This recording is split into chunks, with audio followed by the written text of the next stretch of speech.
అంశంలో మనం ధ్యానించబోయే విషయం ఏంటంటే, మన ఆలోచనలు ఏ లెవెల్లో ఉంటాయో మన జీవితం కూడా అదే లెవెల్లో ఉంటుంది. వాటికి ఒక మెట్టు పైన కానీ వాటికి ఒక మెట్టు కింద కానీ మనం ఉండం. మన ఆలోచనలు ఎట్లుంటాయో మన జీవితం కూడా అట్లే ఉంటుంది. మన ఆలోచనలు ఏ లెవెల్లో ఆలోచన చేస్తున్నాయో మన జీవితం కూడా అదే లెవెల్లోనే ఉంటుంది. మన ఆలోచన ఎప్పుడైతే వాక్యానికి అనుకూలంగా మారిపోతుందో, ఎప్పుడైతే మన మనసు దేవుని యొక్క వాక్యాన్ని ఆనుకుంటుందో, మన మనసు ఎప్పుడైతే దేవుని యొక్క చిత్తాన్ని ఆనుకొని జీవిస్తుందో, వాడు బహు పూర్ణ శాంతి గలవాడిగా దేవుని చేత కాపాడబడతాడు. ఎందుకంటే ప్రతి దినం వచనాన్ని గమనిస్తున్నాడు. దేవునికి స్తోత్రం. ప్రియ దేవుని బిడ్డలారా, దేవుని వాక్యంలోకి వెళ్ళి కొద్ది నిమిషాలు మనం దేవుని యొక్క వాక్యాన్ని ధ్యానించుకుందాం. ఈ సమయంలో దేవుడు మనకిచ్చినటువంటి, మన కొరకు అనుగ్రహించినటువంటి ఇటు శ్రేష్టమైన సమయాన్ని బట్టి దేవునికి ఎంతైనా కృతజ్ఞతలు చెల్లించుకుంటున్నాం. ఈ సమయంలో దేవుని యొక్క మాటలు కొద్ది నిమిషాలు మనందరం కూడా శ్రద్ధగా వినడానికి ప్రయత్నం చేద్దాం. దేవుని యొక్క చిత్తాన్ని కనుగొందాం. ప్రియ దేవుని బిడ్డలారా, మనందరికీ తెలిసిన విధంగానే దేవుని యొద్ద నుంచి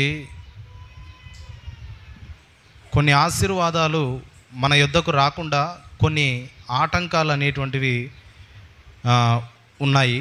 వాటిని మనం తెలుసుకుంటూ వస్తున్నాం. దేవుని యొద్ద నుంచి అనేకమైన ఆశీర్వాదాలు కదిలి వస్తున్నాయి మన మీదికి. అయితే వాటిని మనం పొందుకోకుండా, ఆ ఆశీర్వాదాలు మన యొద్దకు రాకుండా దేవుని శాంతిని, నెమ్మదిని, సమాధానాన్ని దూరం చేస్తూ దేవుని యొక్క ఆశీర్వాదాలు మనం పొందుకోకుండా చేసే అనేకమైన ఆటంకాలు మనము ఈ అంశంలో ధ్యానించుకుంటూ వస్తున్నాం. అదేంటంటే తెరవబడిన ఆకాశపు వాక్యాల కింద జీవించుట. ఈ అంశం కింద పరిశుద్ధాత్ముడు ఇంకా నడిపిస్తూ ఉన్నాడు. అనేకమైన విషయాలు ఇందులో మనం నేర్చుకుంటూ వస్తున్నాం. ఇదేంటంటే లోతైన విషయాలు. ఇవన్నీ మనం గ్రహిస్తూ మన జీవితంలో దేవుని చిత్తాన్ని కనుగొని వాటి ప్రకారంగా జీవించాలనేటువంటిదే దేవుని యొక్క చిత్తం. దేవుని ఆశీర్వాదాలు మన మీదకు రాకుండా వచ్చే అనేకమైన ఆటంకాలు ఈ అంశం మీద మనము మాట్లాడుకుంటూ వచ్చాము. అయితే ఒక ఆటంకాన్ని గురించి ఈరోజు కూడా తెలుసుకొని దేవుని చిత్తానుసారంగా మనం ముందుకు సాగుదాం. ఈరోజు తెలుసుకొని పోయే ఆటంకము కంటే ముందుగా దేవుని యొక్క ఆశీర్వాదం అంటే ఏమిటి ఒకసారి ఆలోచన చేస్తే, దేవుని ఆశీర్వాదం ఏంటంటే, దేవుడు మనుషులను సృజించేటప్పుడే ఒక మాట చెప్పాడు, మీరు ఫలించి అభివృద్ధి చెంది విస్తరించి భూమిని నిండించి దానిని లోబరుచుకొనుడి అని దేవుడు చెప్పాడు. మీరు ఫలించి అభివృద్ధి చెంది విస్తరించి భూమిని నిండించి దాన్ని లోబరుచుకొనుడని ఆది యందు దేవుడు మనుషులను సృజించినప్పుడే, ఆది కాండము 1వ అధ్యాయం 26వ వచనంలోనే దేవుడు మనుషులను ఆశీర్వదించాడు. మీరు జీవించే విధానమే ఇది. మీరు ఫలించాలి, అభివృద్ధి చెందాలి, విస్తరించాలి, భూమిని నిండించాలి, భూమిలో ఉన్న ప్రతి దానిని కూడా మీరు లోపరుచుకోవాలి అనే విధంగా దేవుడు మనుషులను సృజించాడు. అది ఆశీర్వాదం అంటే. అలాగే ద్వితీయోపదేశకాండం 28వ అధ్యాయంలో ఆశీర్వాదానికి సంబంధించిన కొన్ని మాటలు ఉన్నాయి, నేను చెప్తాను, వాటిని మీరు వినండి. అక్కడ మొదటి వచనం నుంచి, ద్వితీయోపదేశకాండం 28వ అధ్యాయం మొదటి వచనం నుంచి 14వ వచనం వరకు కూడా ఆశీర్వాదకరమైన వచనాలు అక్కడ మాట్లాడుతున్నాయి.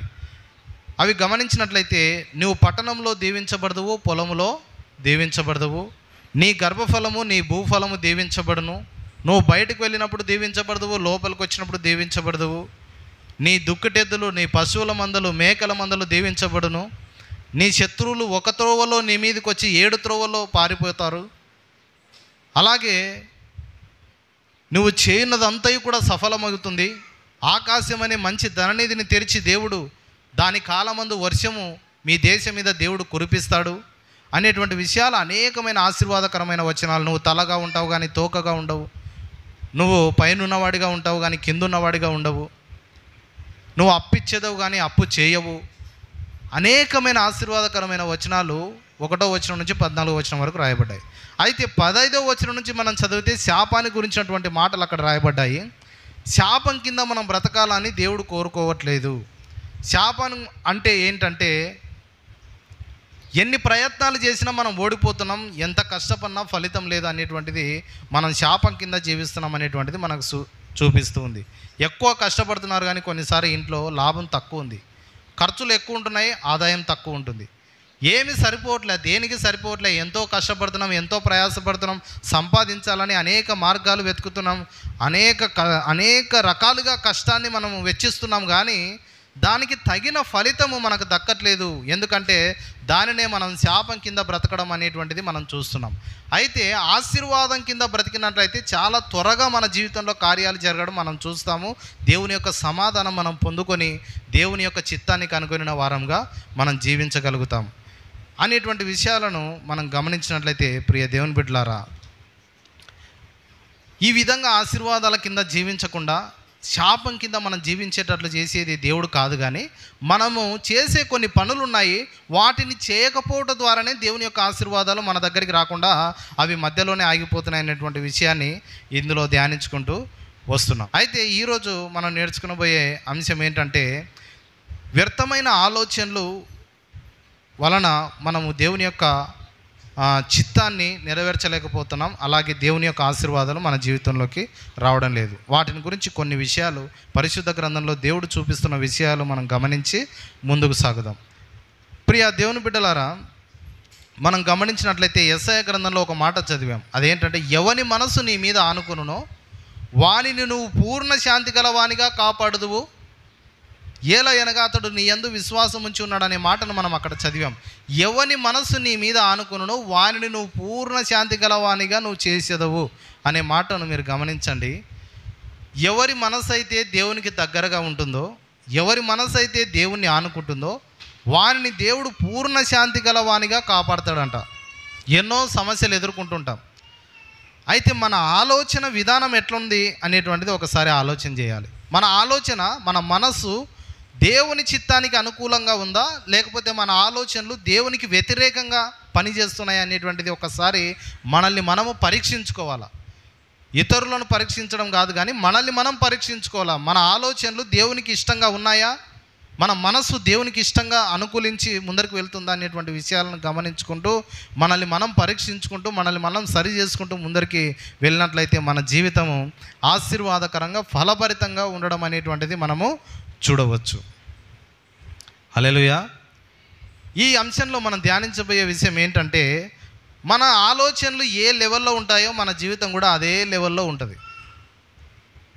మన ఆలోచనలు ఒక లెవెల్లో ఉంటాయి. వాటికి ఒక మెట్టు పైన కానీ వాటికి ఒక మెట్టు కింద కానీ మనం ఉండం. మన ఆలోచనలు ఎట్లా ఉంటాయో మన జీవితం కూడా అట్లే ఉంటుంది.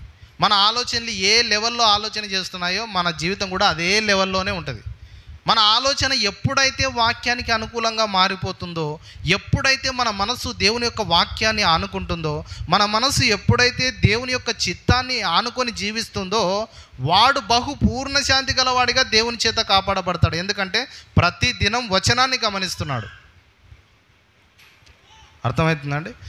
ప్రతిరోజు వాక్యాన్ని గమనిస్తున్నాము. ప్రతిరోజు వాక్యంలో ఉన్న దేవుని యొక్క చిత్తాన్ని గమనించడం ద్వారా వారి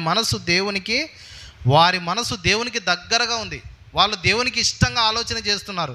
దేవునికి ఇష్టంగా వాళ్ళ మనసు ఆలోచన చేస్తుంది కాబట్టి వారు దేవునికి చేత కాపాడబడుతూ ఉంటారు. అయితే వ్యర్థమైన ఆలోచనలను బట్టి కొన్నిసార్లు మన తలపైన ఆకాశం మూసివేయబడుతుంది, దేవుని యొక్క ఆశీర్వాదాలు మనకు రాకుండా చేస్తున్నాయి అనేటువంటి విషయాన్ని మనము గమనించవచ్చు.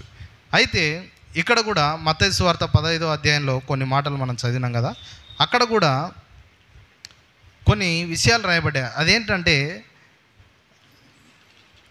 తల్లిదండ్రులను గణపరచుమనియు తండ్రినైనను తల్లినైనను దూషించువాడు 4వ వచనం తప్పక మరణం పొందవలనని దేవుడు సెలవిచ్చాడు. మీరైతే ఒకడు తన తండ్రినైనను తల్లినైనను చూచి నా వలన నీకేది ప్రయోజనమో అది దైవార్పితమని చెప్పిన ఎడల అతడు తన తండ్రినైనను తల్లినైనను గణపరచనక్కర్లేదని చెప్పుచున్నారు.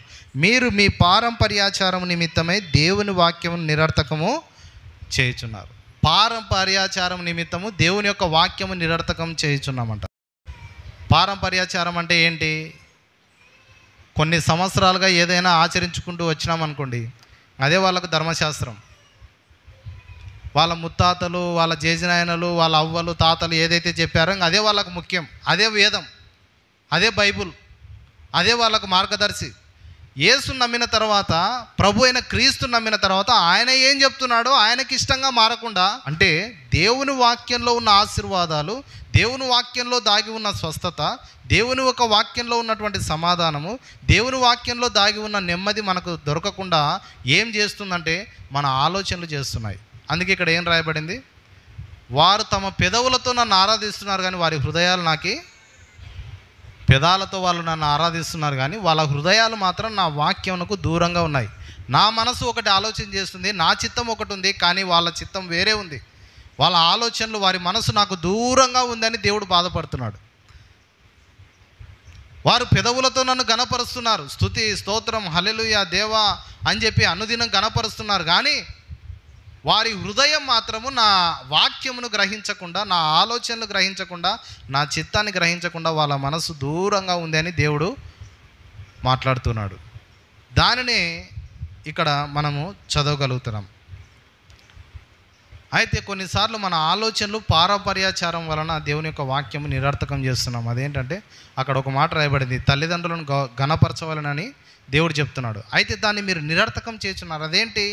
నా వలన నీకేది ప్రయోజనమో అది దైవార్పితము. మీ కడుపున పుట్టినందుకు మేము కొంచెం సహాయం చేస్తాం, మీ ఇష్టం ఎట్లన్నా బతకండి, మేము మాత్రం చూసుకోము, మేము మాత్రం పట్టించుకోము అని కొంతమంది మాట్లాడుతున్నారే, అది మీ పారంపర్యాచారం వలన దేవుని యొక్క వాక్యాన్ని మీరు అవమానపరుస్తున్నారు. దేవుని యొక్క వాక్యం ఏంటి? నువ్వు మరణించకుండానట్లు, నరకానికి పోకుండానట్లు, దీర్ఘాయుష్మంతుడవగునట్లు నీ తల్లిని నీ తండ్రిని నువ్వు సన్మానించాలా. అలా సన్మానిస్తే నీకేమవుతుంది? నువ్వు మరణం నుంచి తప్పించుకుంటావు.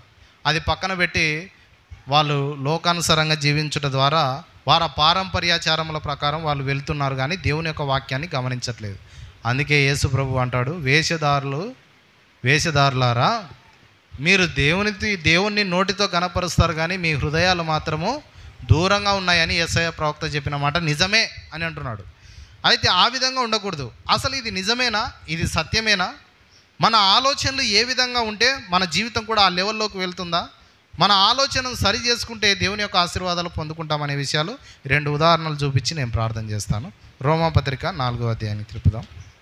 రోమీలకు రాసిన పత్రిక 4వ అధ్యాయం 19వ వచనం నుంచి చదవండి. మరియు అతడు విశ్వాసమునందు బలహీనుడు కాక రమారమి 100 ఏండ్ల వయసు గలవాడై ఉండి అప్పటికి తన శరీరము మృతతుల్యమైనట్టును శారా గర్భమును మృతతుల్యమైనట్టును ఆలోచించను కానీ అవిశ్వాసం వలన దేవుని వాగ్దానమును గురించి సందేహింపక దేవుని మహిమపరిచి ఆయన వాగ్దానం చేసిన దాన్ని నెరవేర్చుటకు సమర్థుడని రూఢిగా విశ్వసించి విశ్వాసం వలన బలమునొందెను, అందుచేత అది అతనికి నీతిగా ఎంచబడెను. మన సమస్య ఎంత పెద్దదైనా కావచ్చు, మన పరిస్థితులు ఎంత పెద్దవైనా కావచ్చు, అయితే మన సమస్య కంటే మన పరిస్థితుల కంటే దేవుడు గొప్పవాడు. హల్లెలూయా. దేవుడు సమర్థుడని నువ్వు నమ్ముతున్నావా? లోకంలో అన్నీ నమ్ముతాం కానీ దేవుని యొక్క వాక్యాన్ని మాత్రం నమ్మం. దేవుడు చెప్తుంటాడు, మనము నమ్మం. అబ్రహాం జీవితంలో రమారమి 100 ఏండ్ల వయసు గలవాడైనాడు. దేవుడు అంటున్నాడు, నీకు గర్భఫలాన్ని ఇస్తానంటున్నాడు. 100 సంవత్సరాలలో పిల్లలు అవుతారా? అందరికీ నవ్వొస్తుంది. 100 సంవత్సరాల పిల్లలేంది? 100 సంవత్సరాలలో ఎవరికైనా పిల్లలు అవుతారా? ఇది ఎక్కడి కథ ఇది? వాళ్ళు శారా చూస్తే నేను బలహీనరాలను, ఈ 90 సంవత్సరాలలో నాకేడ పిల్లలు అవుతారు. అబ్రహాంకు దాదాపు 99 ఏండ్లు, రమారమి 100 ఏండ్లు. 100 ఏండ్ల వాళ్ళకి పిల్లలు అవుతారా? కానీ దేవుడు అంటున్నాడు, నీకు గర్భఫలాన్ని నేను ఇస్తాను అని అన్నాడు. దేవుడు చెప్పాడు. మనలాగే అబ్రహాం మామూలు మనిషే. ఇంట్లోకి పోయి కూర్చున్నాడు, భార్యాభర్తలు ఇద్దరు ఒకరినొకరు చూసుకుంటూ. మనకి ఆడ పిల్లలు అవుతారు, దేవుడు మస్తుగా చెప్తాడు. ఆయన చెప్పినంత మాత్రాన మనకు పిల్లలు అవుతారా? మన వయసు ఎంత, మన కథ ఎంత అని ఇద్దరు నవ్వుకోవడం, తర్వాత అవిశ్వాసంలో పడిపోవడం అనేటువంటిది జరుగుతుంది. అయితే దేవుడు ఒకరోజు ఏం చేసినాడంటే, మీరిద్దరు ఇంట్లో కూర్చుంటే పనులు జరగవు, ఫస్ట్ బయటికి రండి అన్నాడు. బయటికి రండి, నీ చేతనైతే ఆకాశ నక్షత్రంలో లెక్క పెట్టండి అంటాడు. మా చేత కాదు. ఆకాశ నక్షత్రాలు ఎవరైనా లెక్క పెడతారా? లెక్క పెట్టలేరు. మీ సంతానం నేను అట్లా చేయబోతున్నాను అంటాడు. మరలా ఇంట్లోకి పోతారు. నక్షత్రంలంత సంతానమా, ఇప్పటికే కొన్నేళ్ళు ఉంటే మనం చచ్చిపోతామేమో, 100 ఏళ్ళు దగ్గర దగ్గర అయినాయి, ఇప్పుడు పిల్లలు అవుతారంట, మన సంతానం ఆకాశ నక్షత్రం వల్లే అవుతాయని చెప్పి వాళ్ళు దిగులు చెందుతూ ఉన్నారు. అయితే దేవుడు మాట్లాడుకుంటూనే వచ్చాడు. దేవుడు సమర్థుడు అనే మాటను మనం జాగ్రత్తగా గమనించాలి. మన సమస్య ఎటువంటిదైనా దేవుడు దాన్ని నెరవేర్చడానికి సమర్థుడా కాడా? ఆయన శక్తిమంతుడు, బలవంతుడు, మహాగణుడైన ఆయనకు అసాధ్యమైనది ఏదీ లేదు. కానీ నీ మనసు, నీ ఆలోచన దేవుని శక్తికి అనుకూలంగా ఉందా, లేకపోతే నీ పరిస్థితులకు అనుకూలంగా ఉందా? దేవుడు మాట్లాడుతున్నటువంటి మాటను గమనించండి. అనేక పరిస్థితులను ఎదుర్కొంటున్నాం, కానీ మన మనసు, మన ఆలోచన దేవుని వాక్యానికి ఆనుకొని ఉందా, లేకపోతే నీ పరిస్థితులను ఆనుకొని ఉందా? మన జీవితంలో ఏ పరిస్థితులు ఎదురైతే వాటినే ఆనుకొని మన మనసు ఉందనుకో, జరగాల్సిన అద్భుతాలు మన జీవితంలో జరగవు. అబ్రహాం చూడండి, అబ్రహాం జీవితంలో పిల్లలు కావాలా, పిల్లలు కాలే, సమస్య. అందరూ నలుగురు 4 రకాలుగా అనుకుంటారు. పిల్లలు లేకుంటే అవమానం జరుగుతుంది, గొడ్రాలు అంటారు, గొడ్డువాడు అంటారు, ఎంతో అవమానం జరుగుతుంది. దేవుడు వాక్యం చెప్తుంది.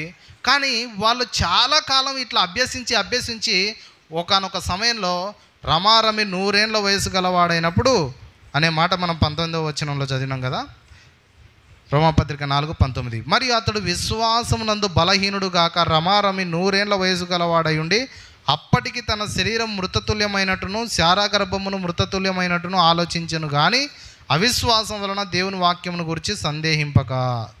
ఆలోచన వచ్చింది ఏమని?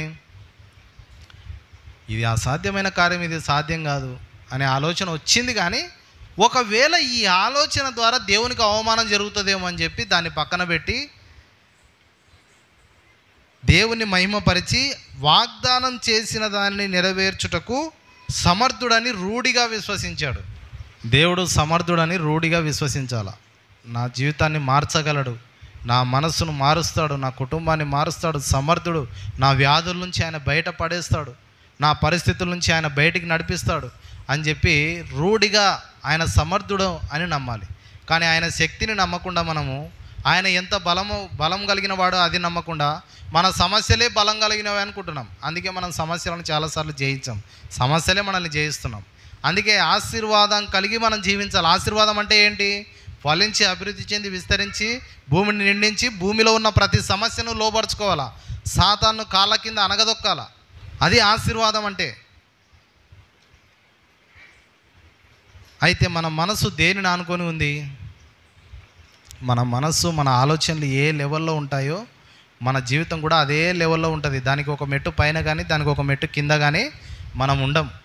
దేవుని బిడ్డలారా, ప్రతిరోజు మనం దేవుడు అద్భుతాలు చేయాలా, ఆశీర్వాదాలు మనకు తీసుకురావాలంటే ఎట్లా తీసుకొస్తాడంటే, మనం కొన్ని ఆశీర్వాదకరమైన దీవెనలు దేవుని యొద్ద నుంచి మన యొద్దకు రావడానికి ఏం ఆటంకం వస్తున్నాయి అనేటువంటిది మనం గ్రహించి వాటిని సరి చేసుకుంటూ మనం జీవించి మన జీవిత విధానాన్ని కొనసాగించుకున్నప్పుడే దేవుని యొక్క దీవెన ఆశీర్వాదాలు మన మీదకి వస్తాయి. అప్పుడే మనము ఫలించగలుగుతాం. సమూయేలు మొదటి గ్రంథం 17వ అధ్యాయం 26వ వచనం చదువుదాం. చూడండి. దావీదు జీవంగల దేవుని సైన్యములను తిరస్కరించుటకు ఈ సున్నతి లేని ఫిలిష్తీయుడు ఎంతటివాడు, వాణ్ణి చంపి ఇశ్రాయేలీయుల నుండి ఈ నింద తొలగించిన వానికి బహుమతి ఏమని తన యొద్ద నిలిచిన వారిని అడగగా, జనులు వాణ్ణి చంపిన వానికి ఇట్లిట్లు చేయబడునని అతనికి ఉత్తరం ఇచ్చిరి. ఈ గొల్యాతు ఎటువంటి వాడంటే బాగా ఎత్తున్నాడు, మంచి దేహము, యుద్ధంలో వీరుడు, శూరుడు, యుద్ధ వీరుడు. గొలియాతును చూసి భయపడి ఇశ్రాయేలుల దేశమే పారిపోతుంది వెనకలికి. అందరూ భయపడుతున్నారు. ఆ సమయంలో దావీదు వచ్చినాడు. ఏంది ఇంత భయపడుతున్నారు, ఏంది పరిస్థితి అంటే, ఇట్లా ఫిలిస్తీన్లు మన మీద దండెత్తుతున్నారు, వాళ్ళలో గొలియాతు అనేటువంటి వాడు ఉన్నాడని ఈ సంభవం అంతా విన్నాడు. విన్న తర్వాత దావీదు మాట్లాడే మాటలు చూడండి. దావీదు జీవంగల దేవుని సైన్యములను 26వ వచనం తిరస్కరించుటకు ఈ సున్నతి లేని ఫిలిస్తీయుడు ఎంతటివాడు. సున్నతి లేని ఫిలిస్తీయుడు ఎంతటివాడు అని అంటున్నాడు. అంటే అంత ధైర్యం ఎక్కడి నుంచి వచ్చింది? ఆలోచన ధైర్యం ఎక్కడి నుంచి వచ్చింది అతనికి? దావీదు అబ్రహాము, ఇస్సాకు, యాకోబుల దేవుణ్ణి బాగా ఎరిగినాడు. అంటే దావీదు మనసు దేవుణ్ణి ఆనుకొని ఉంది. యెషయా గ్రంథంలో మనం ఇందాక చదివినాం కదా, ఎవని మనసు నీ మీద ఆనుకొనునో వానికి మంచి ధైర్యం వస్తుంది, మంచి ఆదరణ దొరుకుతుంది, దేవుని శక్తిని వాని మనసు ఆనుకుంటుంది, వాని ఆలోచన విధానమే వాక్యానుసారంగా ఉంటుంది. దావీదుకు ధైర్యం ఎక్కడి నుంచి వచ్చిందంటే దేశమే భయపడిపోతుంది. సౌలు రాజు భయపడుతున్నాడు, కొంతమంది నువ్వు బాలుడవు అంటున్నారు, నీ చేత కాదని అంటున్నప్పటికీ కూడా దావీదు ధైర్యంతో ఈ సున్నతి లేని ఫిలిష్తీయుడు ఎంతటి వాడు అని అంటున్నాడు. మనం కూడా సమస్యలను చూసి ఏం చెప్పాలంటే అది ఎంత అనాల, వాయమ్మ అది ఎంతనో అని అంటే ఆ సమస్యనే మన మీద జయం పొందుతుంది, కానీ మనము దాని మీద జయం పొందలేం. దావీదు ఆలోచనను మీరు గమనించారా? 33వ వచనం చదువుతాం చూడండి. సౌలు ఈ ఫిలిష్తీయుని ఎదుర్కొని వానితో పోట్లాడుటకు నీకు బలము చాలదు, నీవు బాలుడవు, వాడు బాల్యము నుండి యుద్ధాభ్యాసం చేసిన వాడని దావీదుతో అనెను. అందుకు దావీదు సౌలుతో ఇట్లా అనెను, మీ దాసుడనైన నేను నా తండ్రి యొక్క గొర్రెలను కాయుచుండగా సింహమును ఎలుగుబంటియును వచ్చి మందలో నుండి ఒక గొర్రె పిల్లను ఎత్తుకొని పోచుండగా నేను దానిని తరిమి చంపి దాని నోటి నుండి ఆ గొర్రెను విడిపించి తిని. చూసారా, గొర్రెలు కాసుకుంటుంటే ఒకసారి సింహం వచ్చింది, ఒకసారి ఎలుగుబంటి వచ్చింది, గొర్రె పిల్లల్ని పట్టుకొని పోతున్నాయి. గొర్రె పిల్లల్ని పట్టుకొని పోతుంటే దావీదు వాటిని ఎదుర్కొని వాటి మీద సింహపు నోట్లో నుంచి ఎలుగుబంటి నోటిలో నుంచి గొర్రెలను విడిపించాడు. వీడొక లెక్కనా నాకి అని అంటున్నాడు. పొద్దున్న లేచిన సమస్యలు ఎదురైనాయి అనుకో, ఇది ఒక లెక్కనా నాకు అనుకోవాలా. హల్లెలూయా. ఎంతోమంది శోధించే వాళ్ళు పక్కన ఉంటారు, నీ చేత కాదు, నీ వల్ల కాదు, ఇది నువ్వు చేస్తావా, ఇది నువ్వు చేయగలవా, నీ వయసు ఎంత, నీ స్థాయి ఎంత, నీ లెవెల్ ఎంత. దావీదును కూడా అన్నారు, నువ్వు చేయలేవు, నీకు అసాధ్యము అని మాట్లాడుతూ పక్కన ఉంటారు. దావీదు ఎటువంటి ఆలోచన కలిగి ఉన్నాడంటే దేవుని శక్తి ఎంత గొప్పదో దావీదు మనసులో ఆలోచన కలిగి ఉన్నాడు.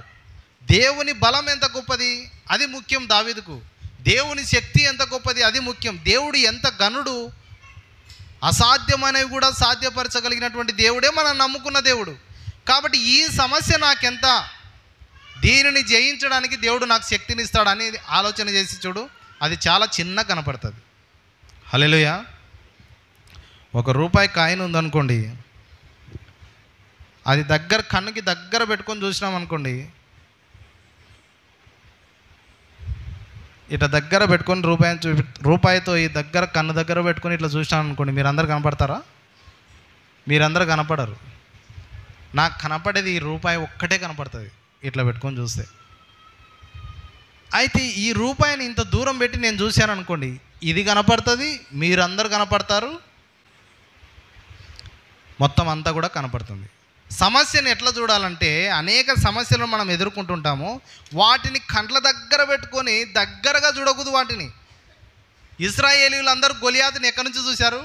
వాయబ్బా ఇంత పెద్ద దేహం, ఇంత పెద్ద సమస్య మనం జయించలేమని పారిపోవడం తప్ప ఇంకా ఏం తెలియలే. అప్పుడు దావీదు వచ్చాడు. దావీదు ఎట్లా చూశాడంటే, మొదట దేవుని శక్తిని చూశాడు, ఆ తర్వాత దేవుడు ఎంత బలవంతుడో చూశాడు, ఆ దేవుని బలం ముందు, శక్తి ముందు వీడెంత అంటున్నాడు, ఈ సమస్య ఎంత అంటున్నాడు. కాబట్టి సమస్యలను అంత దూరంలోనే ఉంచాలి, వాటిని దరిదాపులకు రానియకూడదు. అంత దూరంలో వచ్చి సరే వచ్చింది ఇది ఎంత నాకి, సరే ఈ శోధన వచ్చింది నాకి ఇది ఎంత నాకి, నా దేవుని సహాయం చేత నేను ఈ శోధన నేను ఎదుర్కొంటాను, నా దేవుని బలం కంటే ఈ శోధన ఎక్కువ కాదు, నా దేవుని శక్తి కంటే ఈ శోధన ఎక్కువగానే కాదు అని చెప్పి దావీదు వలె మనం ఆలోచన చేయగలిగితే, దావీదు మనసు వలె మన మనసు దేవుణ్ణి ఆనుకున్నట్లయితే, దావీదు మాట్లాడినట్టే మన సమస్యలను చూసి మనం మాట్లాడవచ్చు. సమస్యలు గొప్పవి కాదు, మనం ఆరాధించే దేవుడు గొప్పవాడు. హల్లెలూయా. మనం నమ్ముకున్నటువంటి దేవుడు అద్భుతకరుడు, శక్తిమంతుడు. అందుకే దావీదు అంత ధైర్యం వచ్చింది, అంత విశ్వాసం వచ్చింది. మాట్లాడుతూ 43వ వచనం చదవండి. ఫిలిష్తీయుడు కర్ర తీసుకొని,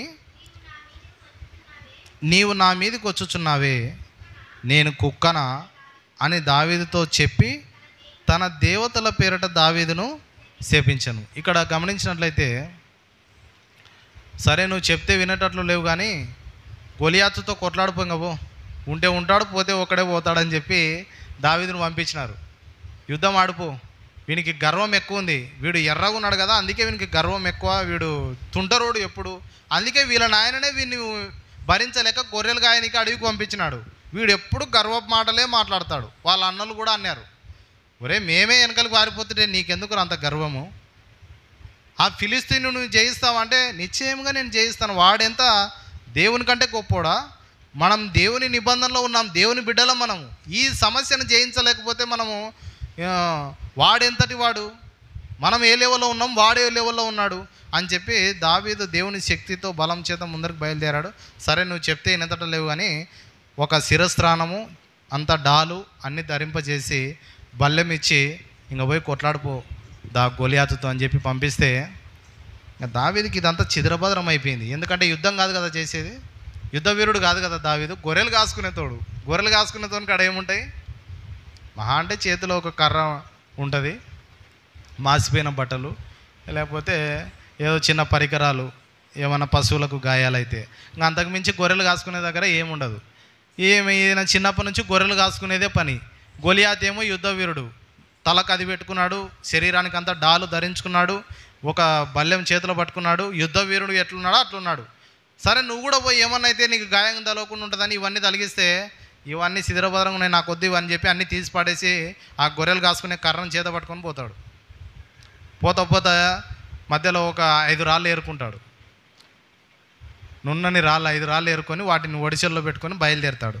బయలుదేరినప్పుడు ఫిలిస్తీయుడు అంత దూరం నుంచి చూసి ఏమంటున్నాడంటే 43వ వచనంలో, ఫిలిస్తీయుడు ఆ కర్ర తీసుకొని నువ్వు నా మీదకి వచ్చుచున్నావే, నేనేమన్నా కుక్కనా, నీ కంటికి ఎట్ట కనపడుతున్నా, నీ కంటికి నేనేమన్నా కుక్కలకు కనపడుతున్నానా, కట్టె తీసుకొని నా మీదకి వస్తున్నావు అని గొలియాతుకు అపహాస్యం అయిపోయింది. ఏమవుతుందంటే రా నీ సంగతి చెప్తా అని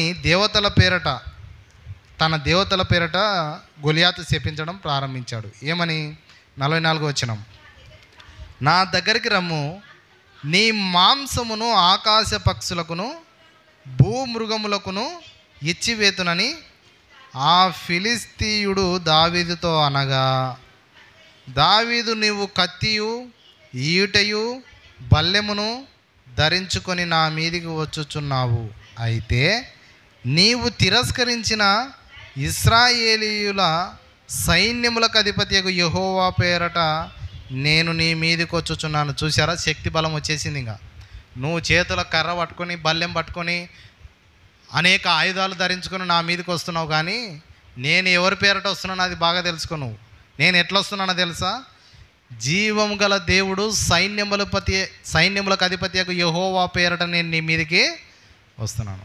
సమస్యలను ఎట్లా ఎదుర్కోవాలా, దేవుని శక్తి చేత ఎదుర్కోవాలా. ప్రియ దేవుని బిడ్డలారా, సమస్యను చూసి బాధపడుతూ కృంగిపోతూ కూర్చోవడం కాదు. సమస్యలు మనకు ఒకరికే కాదు, భూమి మీద అందరికీ వస్తాయి. సమస్యలు, శోధనలు, ఇరుకులు, ఇబ్బందులు వచ్చినప్పుడు దావీదు లాంటి ఆలోచన, దావీదు లాంటి వ్యక్తిత్వము, దావీదు మనస్సు దేవుణ్ణి ఆనుకొని ఉంది, దేవుని బలాన్ని మీద నమ్మకం ఉంది దావీదుకి, దేవుని శక్తి మీద ఆధారపడ్డాడు. గొలియాతు ఎంత దేహం ఉంది, ఎంత ఎత్తున్నాడు, అతని దగ్గర ఏమేమి పరికరాలు ఉన్నాయో అనేటువంటి చూడలే.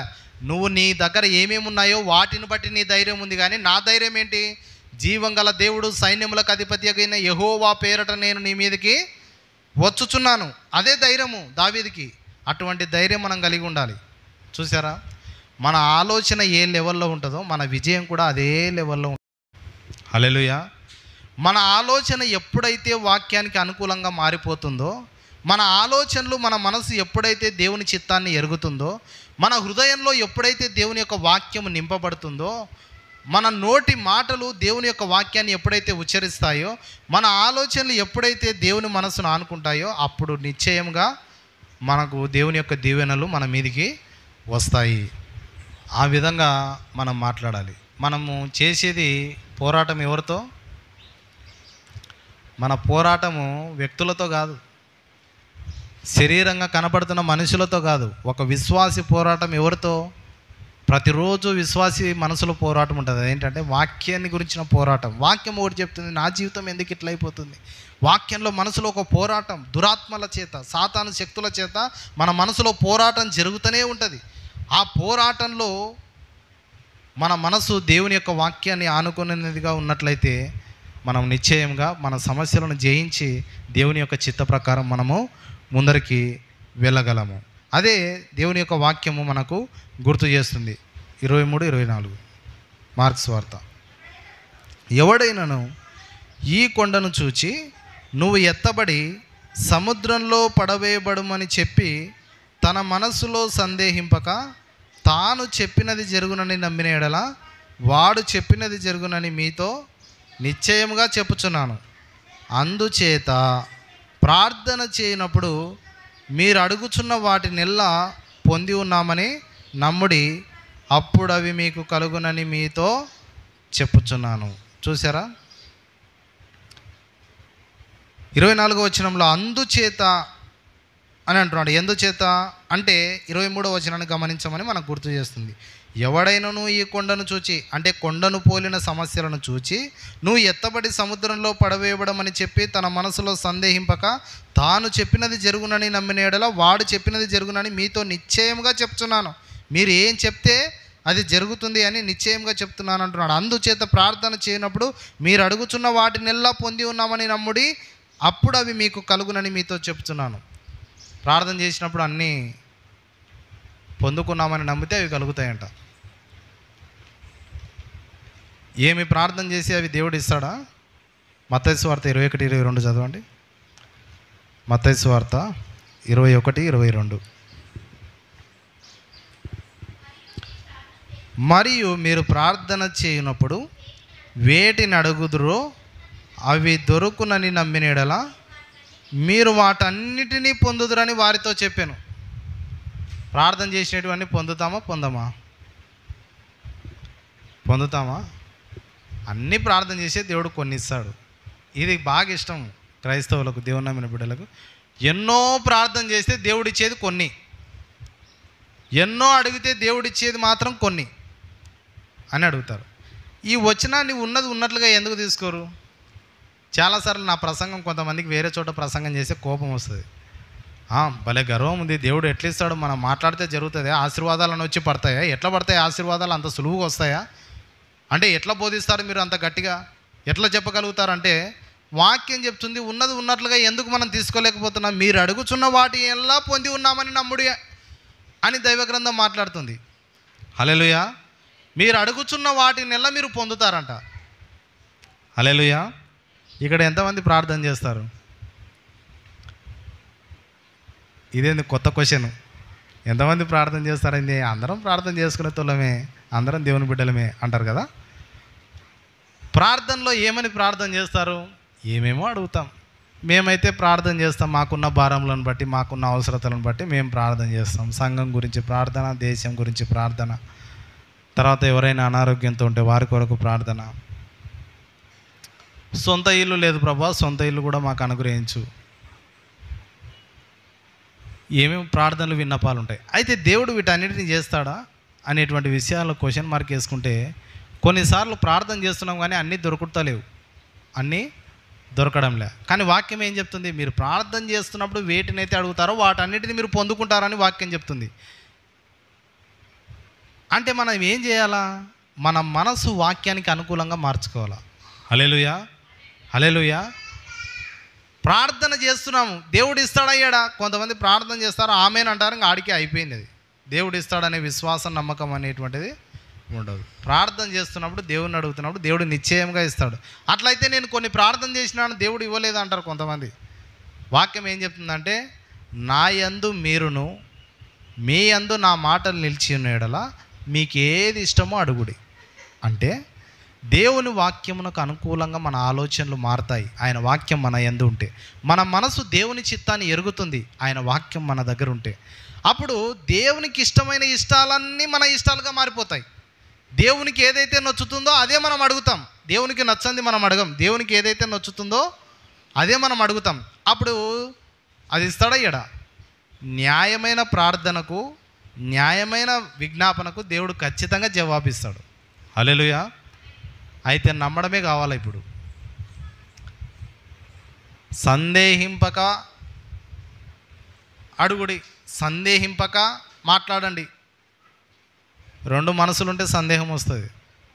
మన ఆలోచనలు దేవుని యొక్క వాక్యం మీద ఆనుకోకుండా, దేవుని శక్తిని ఆనుకోకుండా, దేవుని బలాన్ని ఆనుకోకుండా, దేవుని మహిమని ఎరగకుండా మన ఆలోచనలు లోకానుసారమైన పరిస్థితులను ఆనుకొని మన మనసు ఉందనుకోండి, అప్పుడు మనం అడుగుతున్నాం కానీ అవి దొరుకుతాయి అనేటువంటి ఆలోచన రాదు. సందేహాలు వస్తాయి ఎక్కువ. సందేహాలు. ఏం సందేహం?